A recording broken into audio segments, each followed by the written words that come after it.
Saúdo a todos com a graça e a paz de Cristo. Amém?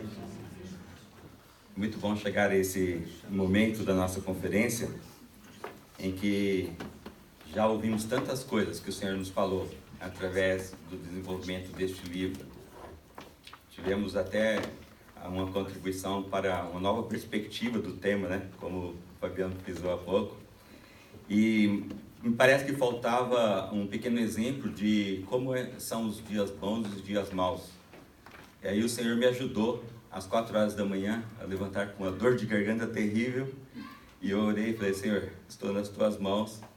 E aí o Senhor começou a cuidar dessa parte. Mas alguém já disse que eu tinha engolido um sapo hoje de manhã. Então eu peço desculpas por essa questão. Eternidade. O temor que faz a diferença. Eu penso que quando nos debruçamos diante da palavra de Deus, é com temor e tremor que nós devemos contemplar os ensinamentos que Deus nos dá para que nós possamos absorver os ensinos que são necessários para o nosso desenvolvimento como cristãos, como seguidores de Jesus Cristo. Nós vimos nas mensagens anteriores, nos testemunhos, no debate, um desenvolvimento do conceito de temor em Eclesiastes. Foi falado, especialmente no debate, nos testemunhos, que muitas pessoas pensam no temor nos dias de hoje, mas em relação ao medo. Mas vimos o desenvolvimento de que Coelete não está a usar essa perspectiva, e sim aquela de que o ser humano se coloque diante do Criador de uma forma respeitosa, sabendo o seu lugar, sabendo o seu limite, sabendo onde está. Ouvimos que a sociedade portuguesa está mais caracterizada hoje em dia pelo destemor do que pelo temor. Talvez não tanto quanto nos países do norte da Europa, mas também já está a caminho. Nós também ouvimos no testemunho da irmã Elisa que o temor tem relação direta com a intimidade que nós temos com Deus. Mesmo passando por circunstâncias que muitas vezes para nós são desagradáveis, a nossa intimidade com Deus nos ajuda a compreender este conceito de temor. Nos estudos que fizemos coletivamente entre os colegas e os professores do IBP, durante este último ano, penso que chegamos a uma definição de temor até aqui. Temor é reconhecer a unicidade de Deus e responder adequadamente. Isto implica alinhar a vida presente, individual, religiosa, social e política com a alegria e a responsabilidade da eternidade. Mas como responder adequadamente em nossa devoção pessoal com o nosso Deus, com o Deus Criador e sustentador do universo? Coelete nos estimula a usufruir desta criação de Deus. Desfrute a vida ao máximo. Entretanto, dentro dos limites do temor a Deus. O que significa desfrutar a vida ao máximo? Se fizéssemos uma enquete, cada um responderia de uma forma, porque as premissas de cada um são diversas. A estrutura do texto nos ajuda a compreender o contraste entre o presente e os dias de escuridão. No versículo 7 do capítulo 11, encontramos que é agradável para os olhos verem o sol. Mas no versículo 8 do mesmo capítulo, Coelete adverte que deve lembrar que os dias da escuridão serão muitos. No versículo 7, o autor também afirma que é agradável ver a luz.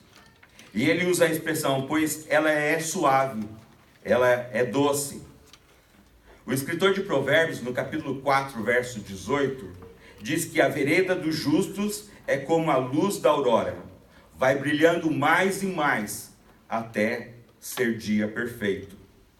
Portanto, deste contraste entre o presente e os dias de escuridão, o pregador nos estimula: tenha alegria nos teus anos.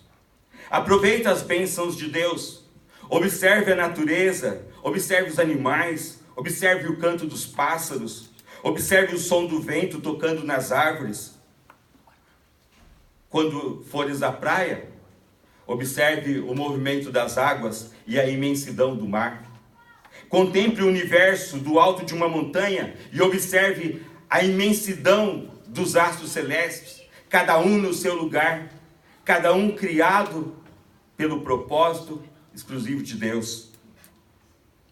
Observe as crianças a brincar e o sorriso nos seus rostos.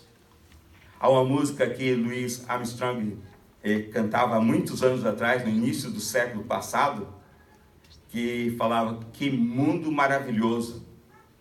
E muitas pessoas nos nossos dias estão a olhar mais de uma forma pessimista para a nossa realidade e não conseguem observar essa maravilha que Deus criou para nós, apesar que muitas dessas maravilhas já foram um pouco deterioradas por causa da ação humana.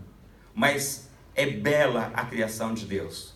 Basta olharmos para nós mesmos e ver como é bela esta criação, como o nosso corpo age em harmonia por causa da criação de Deus. Aproveita a sinfonia da criação de Deus. É exatamente este conceito que percebemos na ênfase do texto. O versículo 9 do capítulo 11, ele diz: alegra-te, meu jovem, na tua mocidade, porque a juventude e o vigor são vaidade. Este vigor que tens hoje vai acabar. E você vai fazer coisas que não consegues mais fazer no futuro. Hoje são fáceis de fazer, mas no futuro talvez não serão tão fáceis. Mas no centro dessa parte do texto, o autor diz: mas saiba que Deus te levará a julgamento por todas essas coisas. Então aproveite esta bênção de Deus, aproveite a natureza, aproveite a vida, mas lembre da tua responsabilidade com a criação de Deus. Então não é somente aproveitar a vida de qualquer maneira, é aproveitar com responsabilidade. Em outras palavras, segue o teu coração, tenha contentamento neste coração, viva em harmonia com a tua família. Quantos pais e filhos que não se falam hoje em dia, criam-se barreiras por pequenas coisas e cessa a comunicação entre pais e filhos, às vezes até entre esposo e esposa. Aproveita a vida, viva ela em harmonia. Não fique demasiadamente triste, lamentando-se sempre, como nós vimos ontem o Zé Povinho nos trazendo essa perspectiva, por causa das irregularidades da vida. As circunstâncias difíceis virão, até mesmo para os tementes a Deus. Não são exclusividade dos destementes, mas vem a todos. Afasta a ansiedade do coração. Basta a cada dia o seu mal. Não sofra pelas barreiras que terás de ultrapassar no dia de amanhã.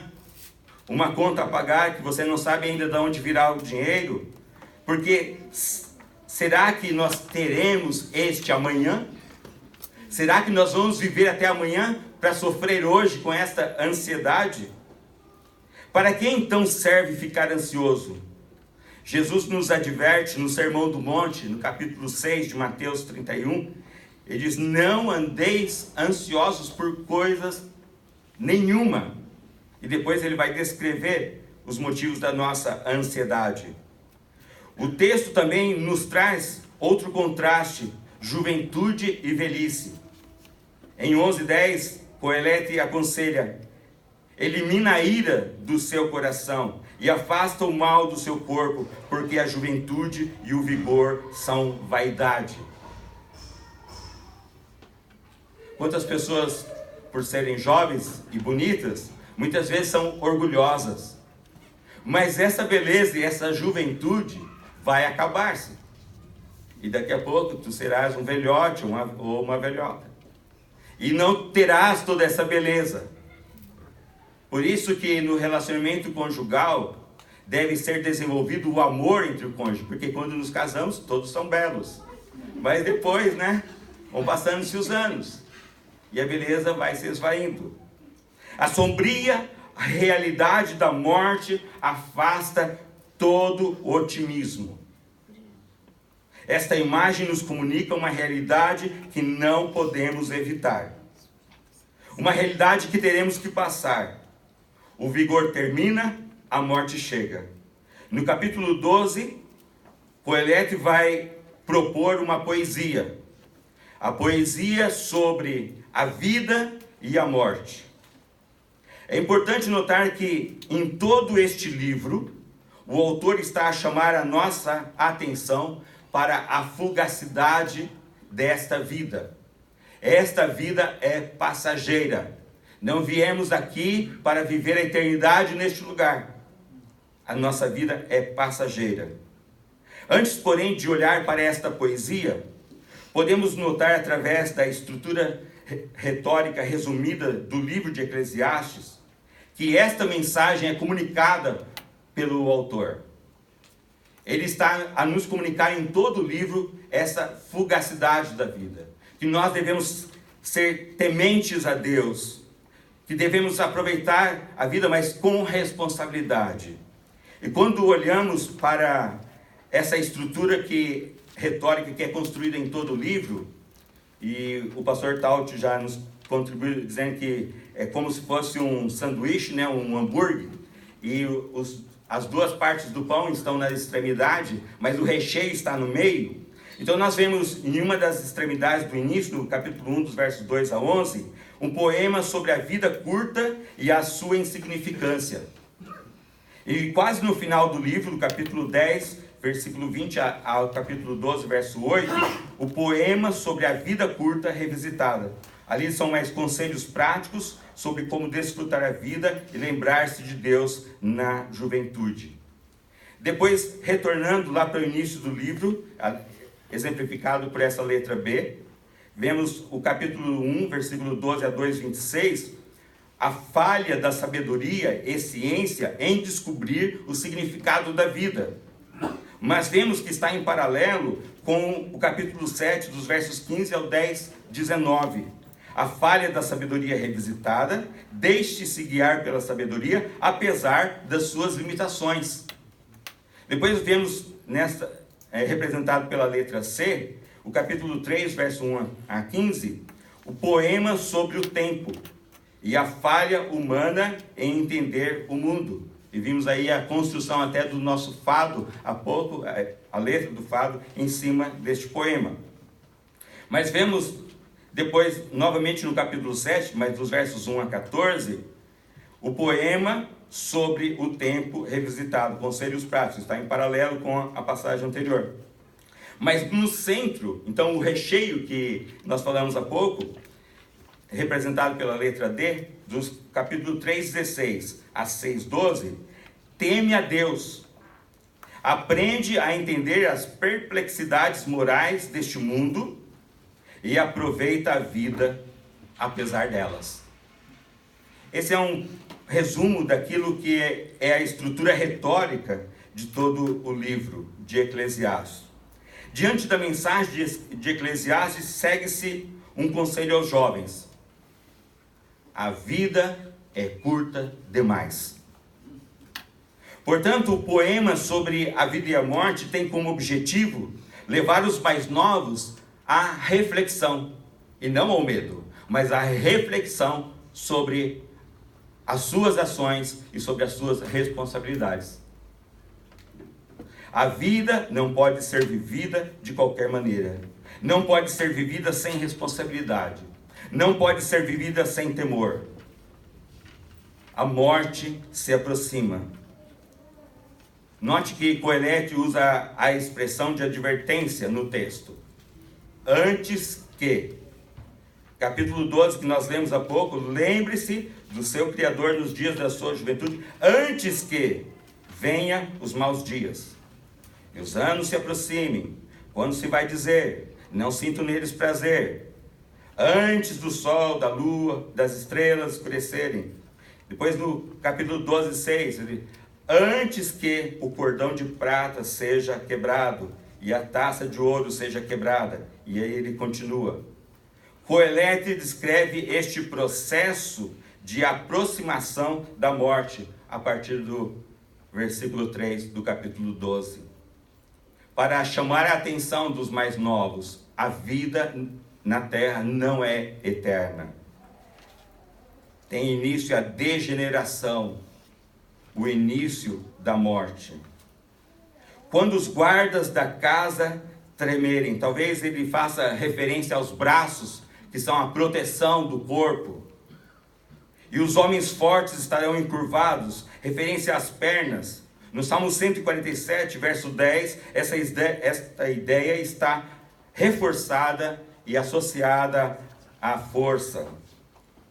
E os moedores cessarem, porque já são poucos. Já não vai ter muita despesa com dentista, né? Vão ter poucos dentes. E aqueles que olham através das janelas veem vagamente. Os olhos já não vão enxergar muito bem. Quando venceu pela primeira vez a minha carta de condução, eu tinha acabado de fazer 40 anos, e no Brasil era 20 anos a carta de condução, e eu tinha feito ela com 18, passou 2 anos. Então, com 40 anos, teve o vencimento, o primeiro vencimento. E eu tive que fazer o exame médico para renovar a minha carta de condução. E eu cheguei diante do médico oftalmologista, e ele tapou o meu olho esquerdo. Falou, lê lá. Eu falei, lê o quê? Só aí eu descobri que eu estava com miopia. Mas tinham se passado 40 anos. Eu desmontava um relógio, não sei quantos se lembra daqueles relógio automático, que tinha muitas peças dentro. Um relógio automático desmontado em cima de uma mesa, parece um carro desmontado, de tantas peças que tem. Eu desmontava aquilo lá sem lupa, sem óculos, sem nada. Então, costumava fazer isso há muitos anos, né, na nossa loja no Brasil, antes de ir para o ministério.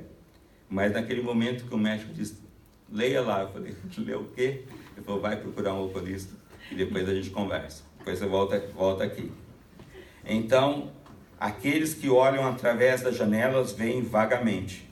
Quando as portas da rua estão fechadas, o acesso ao mundo externo torna-se uma dificuldade. Coelete usa depois 3 expressões para comunicar a dificuldade com a audição que as pessoas idosas passam a enfrentar. Vemos o velhinho lá diante da televisão, a televisão quase no último, e o neto fala, vô, baixa aí. Ele fala, não estou ouvindo. Quando o som do moinho for baixo, quando subir o som dos pássaros, e todas as filhas da canção forem abatidas. 3 expressões para mostrar que na velhice há dificuldade com a audição. E quando temerem altura, já não sobe muita escada sozinho, e os terrores estarão na estrada. Há pessoas idosas que por medo fazem coisas até muito estranhas.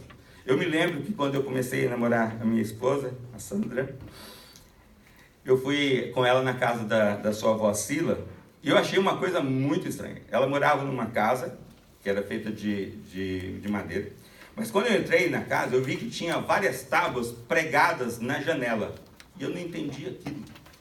Ela tinha pego várias tábuas e pregado em todos os cantos da coisa, para não abrir mesmo. E eu perguntei, depois eu não perguntei na hora, mas depois eu perguntei para minha esposa, minha namorada naquele momento, o que é aquilo? Eu falei, tem medo da casa ser assaltada. Começou a pregar todas as janelas. Então, as pessoas idosas chegam a esse ponto. Os terrores estarão na estrada. E a amendoeira florescer. Isso é fácil, basta olhar os mais velhinhos, já vemos os cabelos brancos. O Alex não está muito velho, mas já está bem branquinho, né? O cabelo. E o gafanhoto for um peso, e o desejo falhar. Vai ter vontade de fazer as coisas, mas não vai conseguir. Porque o homem vai para o seu eterno lar. e os enlutados andarão pelas ruas. Tarefas fáceis tornar-se-ão difíceis. Até uma caminhada será difícil. Estive a acompanhar meu pai no mês de julho no Brasil e vi a dificuldade dele de poder caminhar. Mas chegou um momento na vida. O vigor acaba e a morte chega. Neste lugar que a vida chega ao fim, não importa se a pessoa foi beata, se ela foi Zé Povinho ou se ela foi estilista. Elitista. Estilista também. Todos fisicamente irão para o mesmo lugar. Até o estilista. Primeira conclusão de Coelete. Tudo é réplica. Tudo é passageiro. Como disse o apóstolo Paulo, pois a criação está sujeita à vaidade não voluntariamente, mas por causa daquele que a sujeitou. Na primeira parte da conclusão, voltamos a pensar na pergunta inicial do tema da nossa conferência. Que proveito tem a vida?